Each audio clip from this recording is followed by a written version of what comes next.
그동안 열심히 살아왔는데 이제 좀 편하게 쉬어도 되겠지? 퇴직 전엔 이렇게 생각했다.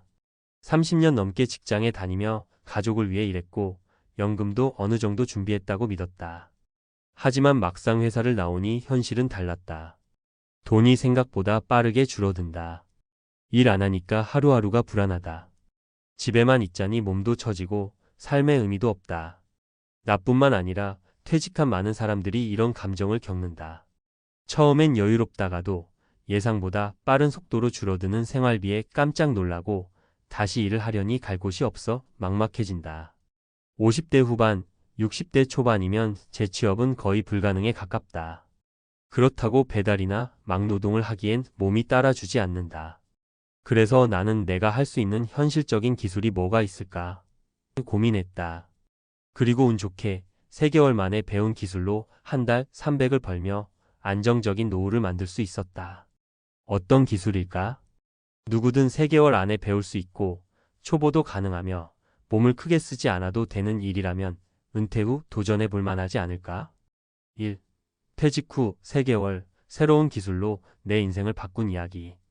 퇴직 후 나는 일자리를 알아보며 한 가지 중요한 사실을 깨달았다.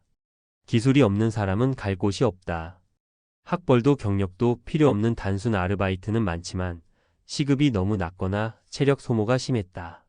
대신 특정 기술이 있으면 나이와 상관없이 일할 수 있었고 정해진 틀 없이 자유롭게 일할 수도 있었다. 그러던 중 우연히 유튜브에서 소자본 기술직 관련 영상을 보게 되었다. 3개월 만에 배우고 월 300 벌기 가능. 바로 간단한 전자제품 수리였다. 스마트폰, 노트북, 가전제품 등 간단한 수리 기술만 배워도 수요가 꾸준했고 한번 배워두면 평생 기술이 남는다는 점이 마음에 들었다. 3개월 동안 온라인 강의와 실습을 병행하며 배우니 어느 정도 자신감이 붙었다. 그리고 퇴직금 일부를 투자해 작은 공간을 마련하고 중고거래 플랫폼에서 고객을 받기 시작했다. 처음엔 한 달 5만 100만 원 수준이었지만 입소문이 나면서 점점 월 300까지 벌 수 있게 되었다. 배운 점. 기술을 익히면 나이와 상관없이 일할 수 있다. 유튜브와 온라인 강의만으로도 충분히 배울 수 있다. 소자본 창업이 가능해 리스크가 적다. 2. 사례 59세 퇴직자, 유튜브 편집자로 인생 2막 시작. 59세에 은퇴한 김씨는 처음엔 컴퓨터랑 친하지도 않은데 무슨 유튜브 편집? 하며 반신반의했다. 하지만 요즘 유튜버들이 영상 편집을 외주 주는 경우가 많다는 점을 알게 되었다. 김씨는 3개월 동안 온라인 강의로 편집 프로그램을 익혔고 이후 프리랜서 플랫폼에서 10만 원짜리 작은 프로젝트부터 시작했다. 시간이 지나면서 고객이 늘었고 편집 실력도 향상되며 지금은 월 25만 350만 원을 벌고 있다. 왜 성공했을까? 50대, 60대도 배울 수 있을 정도로 쉬운 기술이었다. 집에서 일할 수 있어 체력 부담이 적었다. 유튜버 시장이 계속 커지고 있어 일이 꾸준히 있었다. 3. 사례 62세 전직 은행원, 세탁기 청소업으로 월 350. 전직 은행원이었던 이 씨는 퇴직 후 한동안 무료하게 지냈다. 하지만 연금만으로 생활이 빠듯해지면서 현실적인 고민이 커졌다. 그러던 중 지인이 세탁기 청소업을 추천했다. 가정용 세탁기 내부를 청소해주는 서비스인데 집집마다 세탁기가 있고 관리가 필요하기 때문에 수요가 많았다. 이 씨는 전문 업체에서 2개월 교육을 받고 초기 자본 100만 원 정도로 장비를 구입했다. 이후 네이버 지역 카페와 중고거래 앱을 활용해 홍보하면서 고객을 모았다. 한 건당 710만 원을 받고 하루 23건만 진행해도 충분히 월 300 이상 수입이 가능했다. 왜 성공했을까? 기술을 배우는데 오래 걸리지 않았다. 창업 비용이 적어 부담이 없었다. 체력을 많이 쓰지 않는 일이라 지속 가능했다. 4. 사례 57세 퇴직자, 출퇴근 없는 원예 치료사로 월 280. 공기업에서 30년을 일한 정 씨는 퇴직 후 사회적 거리감을 느꼈다. 평생 일하다가 갑자기 쉴 수는 없었고 사람들과 교류하면서 돈을 벌 수 있는 일이 필요했다. 그러던 중 우연히 원예 치료사 과정을 접했다. 꽃과 식물을 활용해 심리적 안정을 돕는 직업으로 요양원이나 어린이집, 장애인 복지센터 등에서 강의를 할 수 있었다.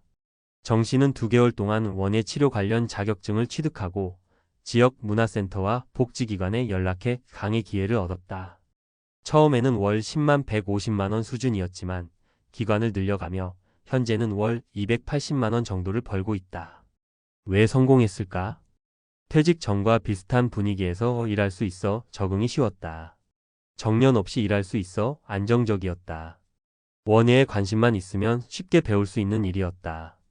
결론 당신도 충분히 할 수 있다. 퇴직 후에도 경제적으로 자립하는 것은 어렵지 않다. 중요한 것은 내가 할 수 있는 현실적인 기술을 찾는 것이다. 은퇴 후 새로운 직업을 찾을 때 고려할 점. 1. 몸을 많이 쓰지 않아도 되는 일인가? 2. 36개월 안에 배울 수 있는가? 3. 초기 비용이 적게 들고 소자본으로 가능할까? 4. 꾸준한 수요가 있는 직업인가? 이 조건만 충족된다면 누구나 퇴직 후에도 월 300 이상의 수익을 만들 수 있다. 중요한 것은 지금 바로 시작하는 것이다. 나이 50대, 60대라도 충분히 배울 수 있다. 혹시 아직도 난 할 수 있을까? 고민하고 있다면 나와 같은 고민을 했던 사람들이 이미 변화를 만들었다는 사실을 기억하자. 한 번만 용기를 내서 도전해보면 당신도 새로운 인생을 만들 수 있다. 퇴직 후에도 돈 걱정 없는 삶, 현실적인 기술이 답이다. 전문가, 칼럼 3개월 만에 배워서 월 300 버는 법. 퇴직을 앞두고 있거나 이미 퇴직한 많은 사람들이 공통적으로 하는 고민이 있다. 연금만으로 살 수 있을까? 퇴직 후에도 계속 돈이 필요할 텐데 어떻게 벌지? 내 나이에 할 수 있는 일이 있을까?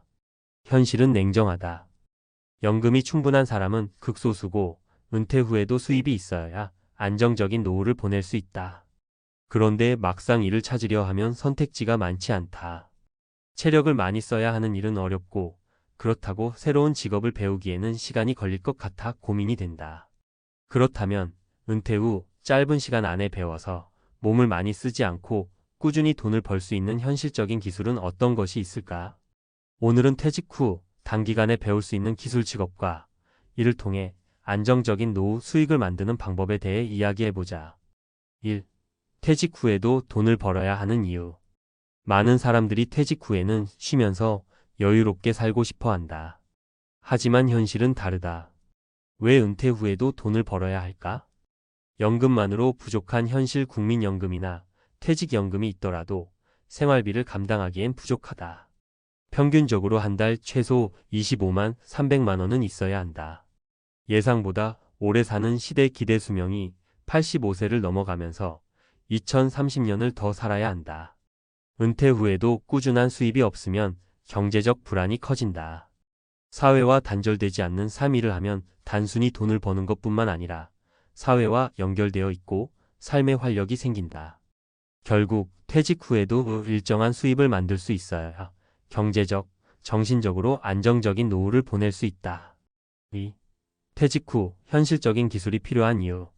노후에는 하고 싶은 일을 하면서 살아야 한다는 말을 많이 하지만 사실 은퇴 후에도 당장 돈이 되는 현실적인 기술이 있어야 한다. 예를 들어보자. 60세 어씨의 이야기꿈과 현실의 차이. 어씨는 퇴직 후 그림을 배우면서 나만의 화실을 운영해야겠다고 생각했다. 하지만 배우는 기간이 길고 당장 돈이 되지 않았다. 결국 몇 년 후 생활비가 부족해져 다시 일자리를 알아봐야 했다. 58세 B씨의 이야기 현실적인 기술로 성공. B씨는 퇴직 후 노트북 수리 기술을 배워 중고거래 플랫폼에서 일을 시작했다. 3개월 만에 충분한 기술을 익혔고 이후 한 달에 25만 300만 원의 수익을 만들었다. 이 차이점은 단순하다. 돈이 되려면 빠르게 배울 수 있고 바로 적용할 수 있는 기술이 필요하다. 3. 퇴직 후 3개월 만에 배워서 돈 버는 현실적인 기술. 퇴직 후 배워야 할 기술을 선택할 때는 3가지 기준이 있다. 단기간에 배울 수 있는가? 36개월 내에 가능해야 한다. 소자본으로 시작할 수 있는가? 초기 투자 비용이 많으면 부담이 커진다. 지속적인 수요가 있는가? 한번 배우면 오랫동안 활용할 수 있어야 한다. 이 기준을 충족하는 기술 중에서 퇴직 후 배우기 좋은 대표적인 3가지 직업을 소개한다. 전자제품 수리 월 300 가능. 스마트폰, 노트북, 가전제품 수리는 꾸준한 수요가 있다. 온라인 강의나 현장 교육을 통해 3개월 안에 충분히 배울 수 있다. 소규모 창업이 가능하고 중고거래 플랫폼을 통해 고객을 찾을 수 있다. 세탁기, 에어컨 청소업 월 350 가능. 가정용 세탁기, 에어컨 청소는 정기적으로 필요한 서비스다. 청소 장비만 준비하면 시작할 수 있고 하루 23건만 해도 충분한 수입이 가능하다. 체력 부담이 적고 나이가 많아도 할 수 있다. 유튜브 영상 편집 월 250 가능. 영상 콘텐츠 시장이 계속 성장하고 있어 꾸준한 일이 있다. 온라인 강의를 통해 3개월 만에 충분히 익힐 수 있다. 장소에 구애받지 않고 집에서 일할 수 있어 은퇴 후에도 부담이 없다. 이 외에도 원예치료사, 간단한 도장 제작, 실버 케어 서비스 등 다양한 기술이 있다. 중요한 것은 내가 빠르게 배울 수 있고 지속적으로 돈을 벌 수 있는 일인가? 를 고민하는 것이다. 4. 실제 사례 퇴직 후 현실적인 기술로 인생을 바꾼 사람들. 실제로 50대 후반 60대 초반에 새로운 기술을 배우고 은퇴 후에도 안정적인 수입을 만들고 있는 사례를 살펴보자. 사례 57세 퇴직자, 에어컨 청소업으로 한 달 320만 원 수익. 직장에서 퇴직한 후 체력을 많이 쓰지 않는 일을 찾다가 에어컨 청소업을 시작했다. 초기 비용이 100만 원 이하로 적게 들었고 하루 23건만 해도 월 300 이상 가능했다. 여름철에는 성수기로 한 달 500만 원도 가능했다. 사례 59세 전직 공무원, 유튜브 편집자로 월 270만 원 수입. 은퇴 후 무료함을 달래려 배운 영상 편집이 직업이 되었다. 처음엔 작은 프로젝트부터 시작했지만 점점 고정 고객이 생기면서 안정적인 수입을 만들었다. 컴퓨터만 있으면 어디서든 가능해 자유롭게 생활할 수 있었다. 사례 62세 전직 은행원, 전자제품 수리로 월 330만 원 수익. 기존 경력과 전혀 상관없는 기술을 배웠지만 짧은 시간 안에 익힐 수 있었다. 스마트폰, 노트북 수리는 지속적인 수요가 있어 꾸준히 고객을 확보할 수 있었다. 은퇴 후에도 경제적으로 자립할 수 있다는 점에서 만족도가 높았다. 결론 은퇴 후에도 돈 걱정 없는 삶을 위해 지금 시작하라. 은퇴 후에도 경제적으로 자립할 수 있는 가장 현실적인 방법은 빠르게 배울 수 있고 지속적인 수익이 가능한 기술을 찾는 것이다. 단기간에 배울 수 있고 초기 비용이 적으며 꾸준한 수요가 있는 기술. 이 3가지 조건을 만족하는 기술을 배우면 50대 후반 60대 초반에도 충분히 월 300 이상의 안정적인 수입을 만들 수 있다. 지금이 가장 빠른 시작점이다. 은퇴 후에도 돈 걱정 없는 삶을 원한다면 바로 도전하라. 50대, 60대의 은퇴를 앞두고 있거나 이미 은퇴하셨다면 새로운 일을 시작하는 게 얼마나 큰 결심인지 잘 아실 겁니다. 특히 택배와 같은 일은 체력도 필요하고 막상 시작하면 예상치 못했던 현실과 마주하게 되죠. 은퇴 후 뭐라도 해야 한다는 압박감에 덜컥 시작했다가 몸과 마음이 지치는 분들이 적지 않습니다. 오늘 영상에서는 택배 일을 고민하시는 분들이 반드시 알아야 할 현실적인 조언을 드리겠습니다. 시작하기 전에 꼭 한번 들어보세요. 택배 일을 고민 중인 50대와 60대를 위한 현실적인 조언. 은퇴 후 새로운 일을 시작하려는 결심은 정말 대단한 용기입니다. 하지만 그 일이 택배라면 조금 더 신중하게 생각해야 할 필요가 있습니다. 막연히 몸만 쓰면 되니까라는 생각으로 시작했다가 큰 후회를 하는 경우를 많이 봤습니다. 오늘은 택배 일을 고민 중이신 분들에게 실제 사례를 바탕으로 현실적인 조언을 드리려고 합니다. 1. 택배 일 생각보다 체력 소모가 큽니다. 첫 번째 사례는 58세에 은퇴한 김모 씨의 이야기입니다. 김 씨는 은퇴 후 택배 일을 시작하며 매달 일정한 수입이 생기겠지라는 희망을 가졌습니다. 하지만 첫 달부터 큰 벽에 부딪혔습니다. 아침 일찍 물건을 받아서 밤늦게까지 배송을 마치려면 하루 12시간 이상 몸을 움직여야 했습니다. 초기에는 이 정도는 견딜만 하다고 생각했지만 몇 달이 지나자 허리 통증과 무릎 관절 문제로 병원을 찾게 되었습니다. 택배 일은 단순히 물건을 배달하는 게 아닙니다. 큰 물건을 들고 계단을 오르내리거나 좁은 골목길을 걸어야 하는 경우도 많습니다. 특히 50대, 60대의 나이에 꾸준히 반복되는 육체 노동은 예상을 훨씬 뛰어넘는 부담이 될 수 있습니다. 김 씨는 결국 6개월 만에 일을 그만두었고 그나마 남은 체력까지 다 써버렸다며 후회했습니다. 이 시간과 노동 대비 수익이 낮을 수 있습니다. 두 번째 사례는 62세의 이모 씨입니다. 이 씨는 월 300만 원 정도는 벌 수 있다는 말을 듣고 택배 일을 시작했습니다. 하지만 막상 일을 해보니 상황은 달랐습니다. 배송 건당 받는 수수료는 정해져 있는데 물량이 많지 않은 지역에서는 수입이 크게 줄어들었습니다. 한 달에 300만 원을 벌려면 매일 10시간 넘게 일을 해야 했고 주말도 반납해야 가능했습니다. 게다가 차량 유지비, 유류비, 보험료 같은 부대 비용을 제하고 나니 실수령액은 생각보다 훨씬 적었습니다. 이 씨는 돈을 벌기 위해 이렇게까지 고생해야 하나 싶었다며 일을 관두고 지금은 다른 일을 알아보고 있습니다. 3. 가족과의 시간, 건강, 삶의 질을 희생할 수도 있습니다. 마지막으로 소개할 사례는 55세에 퇴직한 박모 씨의 경험입니다. 박 씨는 가족에게 경제적으로 더 도움을 주고 싶다는 마음에 택배 일을 시작했습니다. 하지만 택배 일을 하며 매일 아침 일찍 나가고 밤늦게 들어오니 가족과 함께할 시간이 점점 줄어들었습니다. 아내와 자녀들은 차라리 조금 적게 벌더라도 집에서 건강히 오래 함께하자고 설득했지만 박 씨는 처음엔 그 말을 무시했습니다. 결국 과로로 입원한 후에야 박 씨는 자신의 선택이 가족에게 어떤 영향을 미쳤는지 깨달았습니다. 그는 돈도 중요하지만 가족과의 시간과 내 건강은 돈으로 살 수 없다며 깊이 반성했습니다. 그렇다면 택배 일을 시작하기 전에 무엇을 고려해야 할까요? 체력 점검. 택배 일은 엄청난 체력을 요구합니다. 지금 상태로 하루 8시간 이상 움직일 수 있는지, 무거운 물건을 들 수 있는지 냉정하게 판단해야 합니다. 수익과 비용 계산, 택배 일의 실질적인 수익 구조를 꼼꼼히 따져보세요. 부대 비용까지 감안했을 때 실제로 얼마나 남는지 생각해야 합니다. 삶의 균형. 단순히 돈만 바라보고 일을 시작하면 가족과의 시간, 건강, 삶의 질을 놓치기 쉽습니다. 은퇴 후 삶에서 가장 중요한 것이 무엇인지 다시 한번 고민해 보세요. 대안은 없을까요? 만약 택배 일이 너무 힘들거나 적성에 맞지 않을 것 같다면 다른 대안을 찾아보는 것도 좋습니다.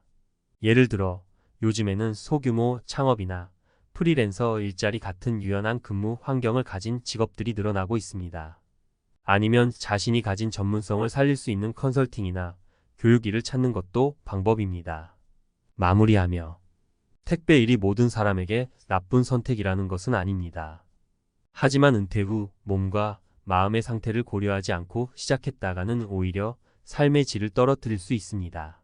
중요한 것은 내가 감당할 수 있는 일인지, 그리고 이 일이 나의 은퇴 후 삶에 진정한 가치를 줄 수 있는지 신중히 고민하는 것입니다.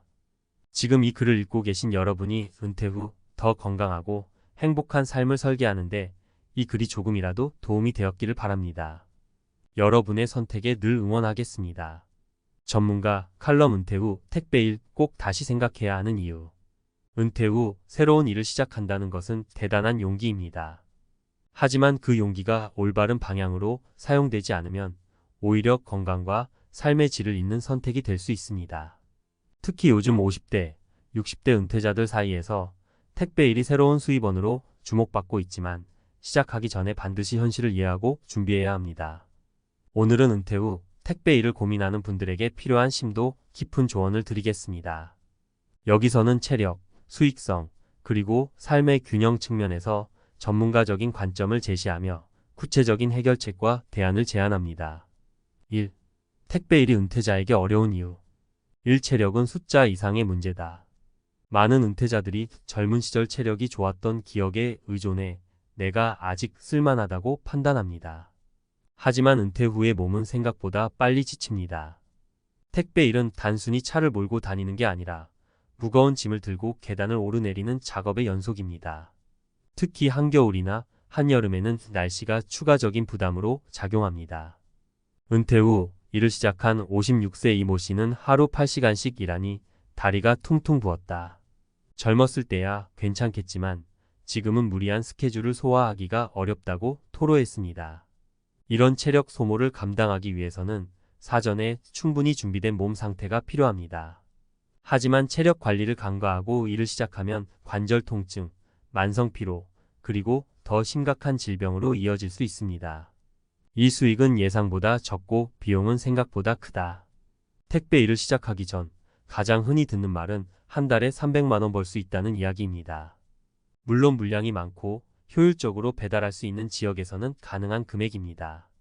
하지만 대부분의 경우 이 수익은 노력 대비 과도하게 높아 보이는 환상에 가깝습니다.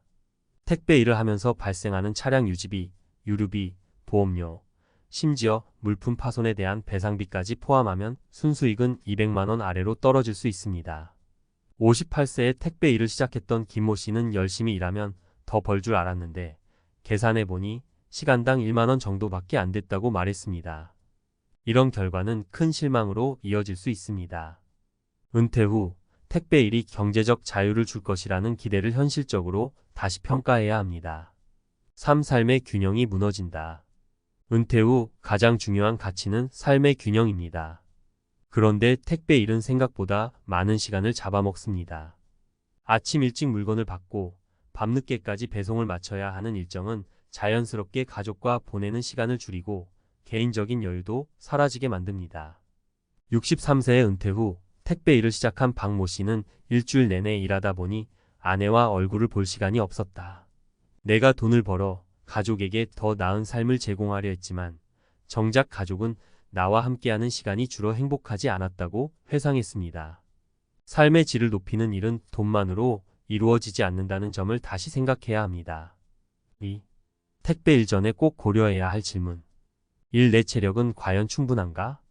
단순히 나 아직 괜찮다는 느낌만으로 판단하면 안 됩니다.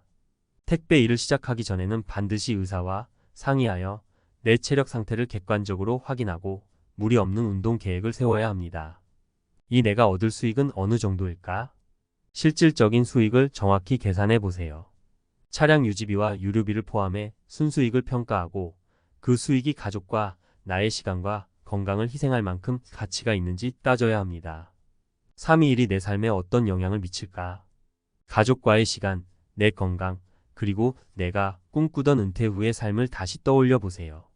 택배 일이 그것을 해치지는 않는지 고민해야 합니다. 3. 대안은 없을까? 1. 유연한 소득 창출. 은퇴 후에는 시간과 체력을 아끼면서도 안정적인 소득을 얻는 방법을 찾아야 합니다. 예를 들어 작은 규모의 프리랜서 업무나 전문성을 활용한 컨설팅 등이 있습니다. 이 자영업 또는 취미 기반 창업, 음식, 수공예품 또는 농업과 같은 취미 기반의 자영업은 수익과 함께 성취감을 얻을 수 있는 훌륭한 대안입니다. 3. 커뮤니티와의 협력. 지역 커뮤니티와 협력하여 작은 역할을 맡거나 봉사활동을 병행하는 것도 의미 있는 대안이 될 수 있습니다. 이런 활동은 소득뿐 아니라 삶의 만족도도 높일 수 있습니다. 4.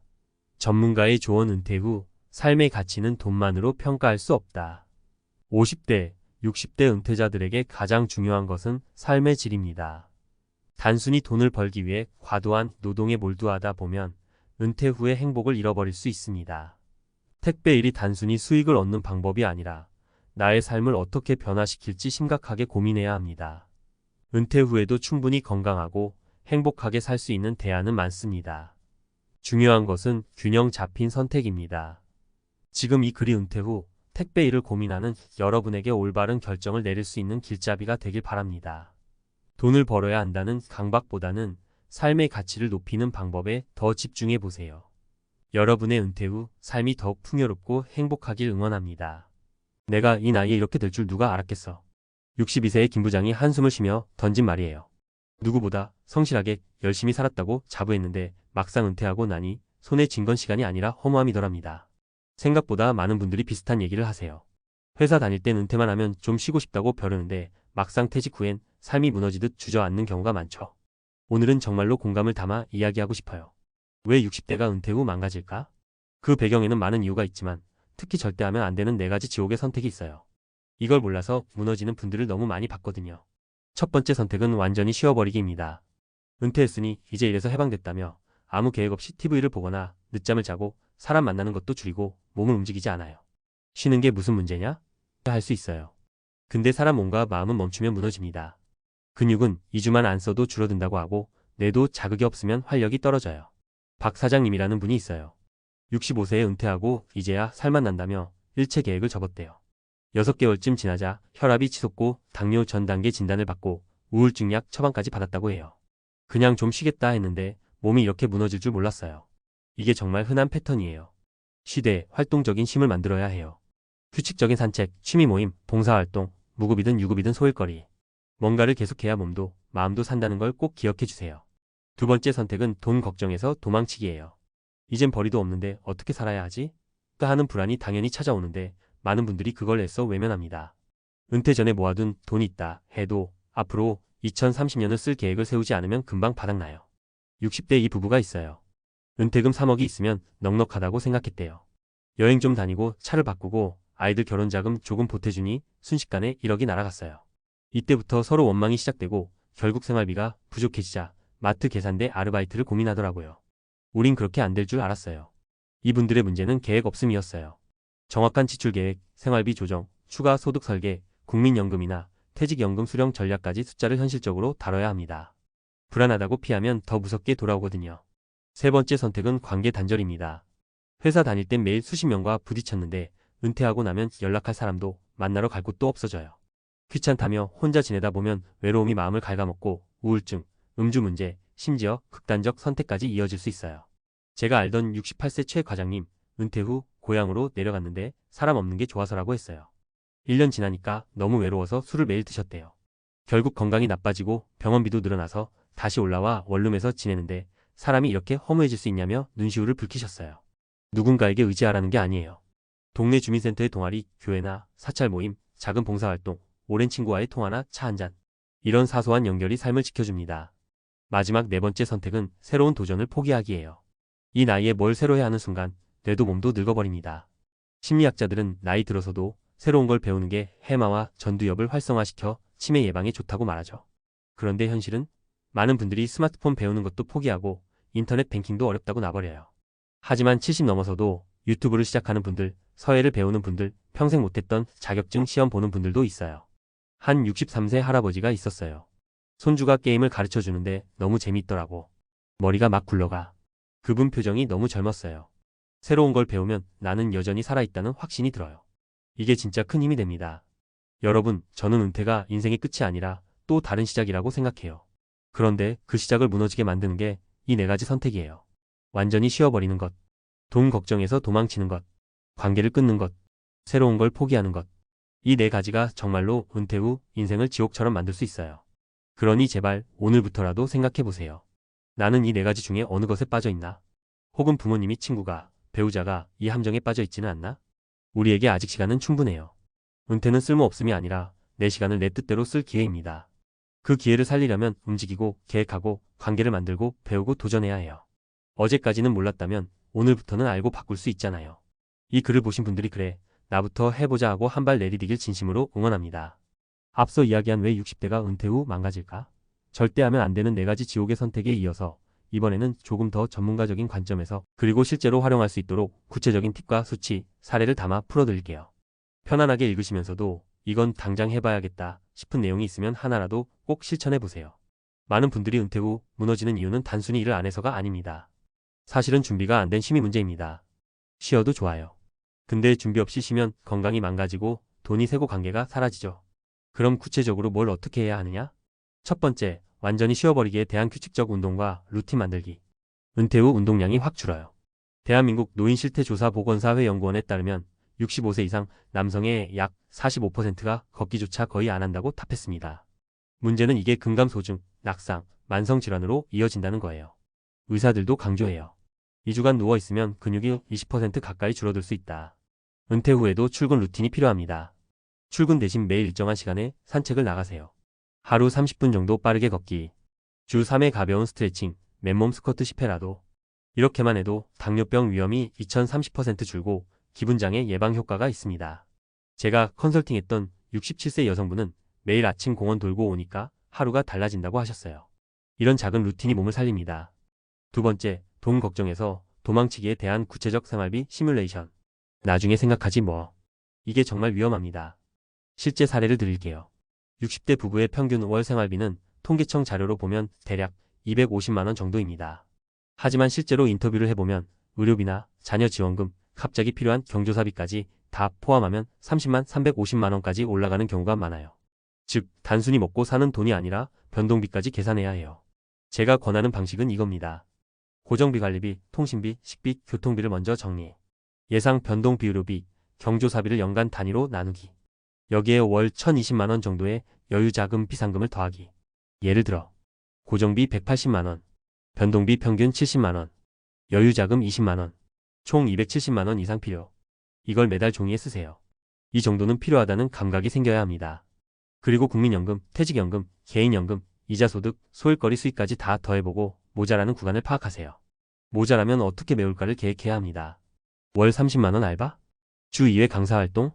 임대소득? 불안은 숫자로 다스립니다. 숫자를 안 보면 공포가 커지고 보면 대책이 나와요. 세 번째, 관계 단절에 대한 일주일에 한 번은 누구라도 만나기. 은퇴 후 우울증 위험이 2배 이상 높아진다는 연구가 있어요. 특히 독거노인의 경우 자살률이 4배 이상 높습니다. 혼자 있는 게 편할 수 있지만 혼자만 있는 건 위험해요. 제가 제안하는 간단한 목표는 이겁니다. 일주일에 한 번 누군가를 만나라. 가족이든 친구든 동네 카페 사장님이든 상관없어요. 정식 모임도 좋고 산책 중 아는 사람 만나서 5분 대화도 좋아요. 예전에 만났던 72세 할아버지께서 이런 얘기를 하셨어요. 매일 아침 시장 가서 국밥 한 그릇 먹는데 거기 아주머니랑 인사하는 게 참 좋아. 그게 관계입니다. 관계는 의무가 아니라 보험이에요. 인간관계가 있는 사람은 병원도 덜 가고 치매 발병도 늦춰진다고 해요. 동네 복지관 프로그램, 노인대학, 종교모임, 취미동아리. 요즘은 온라인 동호회도 많아요. 나이 들어서 뭘 하지 마시고 한 번만 발을 내디뎌 보세요. 네 번째, 새로운 도전을 포기하기에 대한 매년 한계는 새로 배우기. 많은 분들이 이 나이에 뭐하러 하세요? 근데 정말로 내가 느는 건 새로 자극을 안 줄 때입니다. 신경과 전문의들이 말하죠. 노화 방지는 결국 뇌 활성화 싸움이다. 65세 이상을 대상으로 한 연구에서 새로운 취미나 학습 활동을 하는 노인은 그렇지 않은 노인보다 치매 위험이 30%가량 낮았습니다. 이건 비싼 취미가 필요 없어요. 스마트폰 앱 배우기, 사진 찍기, 외국어 단어 하루 3개 암기, 요리 새로운 메뉴 도전, 봉사활동에서 역할 맡기. 제가 아는 66세 할머니는 노래교실에서 가수 발표회까지 나갔어요. 내가 이렇게 자신감이 생길 줄 몰랐어. 그 한 번의 도전이 삶의 전환점이 됐다고 하더라고요. 마무리 팁? 은퇴 후 삶이 지옥이 되느냐, 황금기가 되느냐는 결국 내가 어떻게 움직이느냐에 달렸어요. 오늘 드린 팁을 간단히 다시 정리하면 매일 규칙적 운동 30분 걷기, 스트레칭, 현실적인 생활비 계획 세우기, 일주일에 한 번은 누군가 만나기, 매년 한 개 이상 새로운 거 배우기. 사소한 것 같아도 이걸 꾸준히 하면 정말로 인생이 달라집니다. 혹시 오늘 이 글을 보시는 분들이 나도 지금부터라도 해볼까? 하는 마음이 드셨다면 그게 이미 절반은 성공이에요. 은퇴 후에도 여전히 나는 살아있고 배울 수 있고 사랑받을 수 있고 나눌 수 있습니다. 그걸 믿고 내일 아침부터 작은 변화를 시작해보세요. 저도 진심으로 여러분을 응원하겠습니다. 50대, 60대에 접어들며 은퇴를 맞이한 우리는 인생의 새로운 챕터를 시작합니다. 평생 일터에서 쌓아온 경험과 신념이 자랑스럽지만 동시에 가족과의 관계에서 더 깊은 고민이 생기기도 합니다. 특히 자식들이 새로운 가정을 꾸릴 때 우리는 그들의 행복을 바라는 마음과 동시에 진심을 알아보고 싶어지는 복잡한 감정을 느끼곤 하죠. 은퇴한 한 형사가 며느리를 시험하려 노숙자로 변장했다는 이 이야기는 단순한 흥미를 넘어 우리 모두가 공감할 수 있는 인생의 중요한 질문을 던집니다. 가족 간의 신뢰란 무엇이며 우리 은퇴 세대가 어떤 방식으로 가족을 지켜나가야 하는지에 대한 이야기이기 때문입니다. 은퇴 후에도 가족 관계는 숙제다. 형사의 선택에서 배우는 삶의 지혜. 은퇴 후의 새로운 관계의 시작. 50대와 60대의 은퇴를 맞이하면 한 가지 분명해지는 사실이 있습니다. 이제는 직장 동료들과의 관계보다 가족 간의 관계가 삶의 중심이 된다는 점입니다. 오랜 시간 바쁘게 살아오며 미처 생각하지 못했던 가족과의 유대, 자녀의 독립, 그리고 그들이 꾸린 새로운 가정에 적응하는 일들이 은퇴 후 우리의 중요한 과제가 됩니다. 여기서 많은 은퇴자들이 느끼는 갈등은 가족이 정말 나를 이해하고 있을까? 또는 내가 가족을 제대로 이해하고 있는 걸까? 라는 의문에서 시작됩니다. 오늘 이야기의 주인공인 은퇴한 형사는 이런 의문에 독특한 방법으로 답을 찾으려 했습니다. 그는 며느리를 시험하려 노숙자로 변장했는데 이 이야기는 단순한 드라마 같은 설정이 아닙니다. 실제로 은퇴자들이 가족과의 관계에서 느끼는 불안과 그 해결 방법에 대해 많은 생각을 하게 해줍니다. 사례 1 형사의 노숙자 변장 며느리의 진심을 읽다. 이 형사는 평생 사람의 심리를 꿰뚫어보는 형사로 일했습니다. 하지만 정작 자신의 며느리에 대해선 확신이 없었습니다. 며느리가 결혼 후 부모님께 잘하는 것 같았지만 그의 아들만을 위한 가식적인 행동이 아닌지 의심이 들었던 겁니다.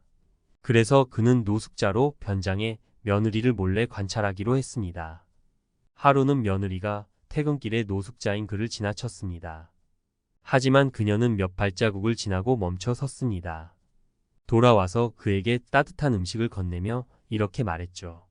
춥죠? 이거라도 드세요. 그 순간 형사는 며느리가 가진 진심을 느꼈고 그녀를 믿어도 된다는 확신을 얻었습니다. 이 사례는 우리에게 두 가지 교훈을 줍니다. 첫째, 사람을 판단할 때는 평소 작은 행동을 유심히 살펴야 한다는 점입니다. 둘째, 믿음은 서로를 시험하기보다는 신뢰하려는 노력에서 시작된다는 점입니다.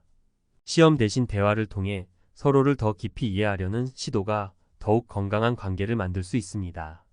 사례 2 은퇴 후 며느리와의 갈등을 극복한 60대 부부. 비슷한 이야기를 가진 60대 부부의 사례를 들어볼까요? 이 부부는 아들과 며느리가 결혼한 후에도 계속 자녀들의 삶에 간섭했습니다. 은퇴 후 시간이 많아지니 며느리의 행동 하나하나가 눈에 띄었고 갈등은 점점 커졌습니다. 결국 가족 모임에서 큰 다툼이 벌어졌고 며느리는 눈물을 흘리며 집을 나갔습니다. 그 후 이 부부는 가족 상담을 받으며 며느리의 입장에서 생각해보는 시간을 가졌습니다. 우리가 너무 많이 간섭했구나라는 걸 깨달았고 며느리와 다시 대화를 시작했습니다. 그들은 며느리에게 이렇게 말했죠. 우리가 너무 몰랐던 것 같아. 내가 힘들었던 부분을 말해줄 수 있겠니? 이 솔직한 대화 이후 갈등은 풀렸고 지금은 가족 모임도 화목하게 이루어지고 있습니다. 여기서 배울 점은 은퇴 후 시간이 많아질수록 간섭이 아닌 지원의 태도가 가족 관계를 유지하는 데 중요하다는 것입니다. 사례 3 자녀의 배우자를 믿고 지켜본 부모의 이야기. 한 은퇴자는 자녀가 결혼 후 경제적으로 어렵다는 걸 알면서도 굳이 간섭하지 않기로 했습니다. 자녀와 그 배우자가 서로를 믿고 이겨낼 수 있도록 기다려준 거죠. 그 대신 그는 항상 이렇게 말했습니다. 필요하면 언제든지 말해. 내가 도와줄 수 있는 만큼 도와줄게. 이 말 한마디는 자녀 부부에게 큰 안도감을 주었고 그들은 스스로 문제를 해결하려고 노력했습니다. 결국 자녀 부부는 경제적 어려움을 극복했고 부모님께 이렇게 말했습니다. 그때 부모님께서 우리를 믿어주신 게 정말 큰 힘이 됐어요. 이 사례는 가족을 믿는 태도가 얼마나 중요한지를 보여줍니다. 때로는 믿고 기다리는 것이 사랑의 가장 큰 표현일 수 있습니다. 은퇴 후 가족 관계를 위한 3가지 조언. 신뢰를 기반으로 한 대화. 은퇴 후 가족과의 관계는 내가 옳다라는 고집을 내려놓는 것에서 시작됩니다. 대화할 때 상대방의 입장을 들어주고 의견이 다르더라도 존중하는 태도가 필요합니다. 적절한 거리 두기. 부모로서 자녀를 도와주고 싶은 마음은 당연하지만 과도한 간섭은 오히려 갈등을 키웁니다. 자녀가 스스로 결정할 수 있도록 지원하되 지나치게 개입하지 않는 것이 중요합니다. 작은 행동으로 진심 표현하기. 관계는 말이 아닌 행동에서 드러납니다. 자녀나 며느리가 감사할 만한 작은 행동을 꾸준히 보여주세요. 예를 들어 직접 만든 음식을 보내거나 진심 어린 응원의 메시지를 전하는 작은 노력만으로도 관계는 훨씬 깊어질 수 있습니다. 결론 믿음이 답이다. 형사가 며느리를 시험했던 이야기는 우리에게 많은 시사점을 줍니다. 결국 가족 관계에서 가장 중요한 것은 믿음과 신뢰입니다. 시험이나 의심이 아닌 상대방을 이해하려는 노력과 믿음을 바탕으로 한 대화가 가족 간의 갈등을 해결하는 열쇠가 됩니다. 은퇴 후에도 가족 간의 행복을 지속하려면 지금부터라도 믿음으로 시작해보는 건 어떨까요? 때로는 믿음이 모든 것을 바꿀 수 있습니다.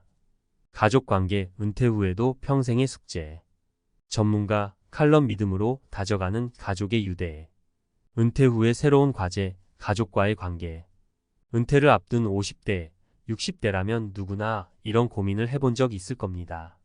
내가 퇴직한 이후 가족과의 관계는 어떻게 변할까? 평생 직장에서 쌓아온 책임과 관계는 이제 끝났지만 가족과의 관계는 은퇴 이후에도 지속됩니다. 그러나 아이러니하게도 더 많은 시간을 가족과 보내게 되면서 관계가 더 복잡해지는 경우가 많습니다.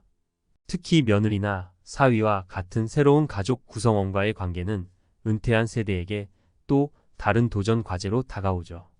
오늘은 이런 관계를 어떻게 더 건강하게 유지할 수 있을지 사례와 전문가의 관점에서 이야기해 보겠습니다.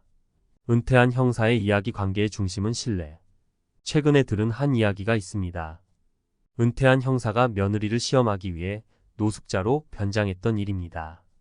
그가 왜 이런 선택을 했을까요? 며느리의 진심을 확인하고 싶어서였습니다. 이는 단순히 호기심이 아니라 자신의 새로운 가족 구성원이 정말 믿을 만한 사람인지 알고 싶었던 은퇴자의 솔직한 마음이었습니다. 하지만 이 이야기는 단순히 한 사람의 기발한 행동으로 끝나는 것이 아닙니다. 여기에는 가족 관계에서 우리가 모두 고민하는 본질적인 질문이 숨어 있습니다. 나는 가족에게 믿음을 줄 수 있는 사람인가? 그리고 내가 가족을 진정으로 신뢰하고 있는가? 라는 질문 말입니다. 은퇴 후에도 내 자리는 어디인가? 가족과의 관계가 왜 더 어려워질까요? 전문가들은 이것이 은퇴 후 갑작스레 변하는 역할 때문이라고 설명합니다. 직장에서는 명확한 역할과 책임이 있었지만 은퇴 후에는 가족 내에서 그 역할이 흐려지기 때문이죠. 특히 자녀가 결혼을 하게 되면 부모의 역할은 자연스럽게 변화합니다. 많은 부모들은 이렇게 말합니다. 며느리가 나를 존중하지 않는 것 같아요. 사위가 우리 가족의 일원으로 보이지 않아요. 이런 생각은 결국 불만과 갈등으로 이어지곤 합니다. 하지만 여기서 중요한 건 자녀와 그 배우자도 우리와 마찬가지로 새로운 역할에 적응하고 있다는 점입니다. 사례에서 배우는 교훈. 가족 관계를 잘 유지하기 위해서는 단순히 갈등을 피하는 것이 아니라 서로를 이해하려는 노력이 필요합니다. 여기서 은퇴한 형사의 이야기는 우리에게 중요한 교훈을 줍니다. 그는 며느리를 시험했지만 결국 며느리의 작은 행동에서 진심을 발견했고 그녀를 믿기로 결정했습니다. 이는 은퇴자들에게 가족 관계에서 신뢰가 얼마나 중요한지를 상기시킵니다. 또 다른 사례를 들어볼까요? 60대의 한 부부는 며느리와의 관계에서 늘 간섭을 했습니다. 우리는 너희를 도와주려는 건데 왜 고마워하지 않니? 라는 생각이 갈등을 키웠죠. 하지만 그들이 상담을 통해 깨달은 건 돕고 싶다는 우리의 의도가 오히려 부담이 될 수 있다는 사실이었습니다. 이후 이 부부는 며느리와 거리를 두고 필요할 때만 도움을 주기로 했습니다. 결과적으로 관계는 훨씬 개선되었습니다. 은퇴 후 가족 관계를 건강하게 유지하는 3가지 원칙. 신뢰가 관계의 기본. 가족 관계에서 신뢰가 흔들리면 모든 것이 어려워집니다. 특히 자녀의 배우자와의 관계에서 신뢰를 쌓으려면 작은 행동에서부터 시작해야 합니다. 그들이 무언가를 잘했을 때 칭찬해주고 지나치게 간섭하지 않는 태도가 중요합니다. 공감과 대화의 힘. 은퇴 후 시간이 많아지면 가족과 대화하는 시간이 자연스럽게 늘어납니다. 하지만 그 대화가 일방적인 지적이나 충고가 된다면 갈등이 생길 가능성이 높습니다. 대화할 때는 상대방의 이야기를 경청하고 자신의 생각을 강요하기보다 공감을 표현하는 것이 좋습니다. 예를 들어 며느리나 사위가 실수했을 때 왜 그랬어? 라고 묻기보다 힘들었겠네. 내가 도울 일이 있으면 알려줘라는 태도로 다가가면 더 나은 결과를 얻을 수 있습니다. 간섭 대신 지원. 가족을 돕고 싶다는 마음은 자연스럽지만 지나친 간섭은 오히려 갈등을 부릅니다. 자녀가 스스로 문제를 해결할 수 있도록 기다려주고 필요할 때만 도움을 주는 태도가 관계를 더 건강하게 만듭니다.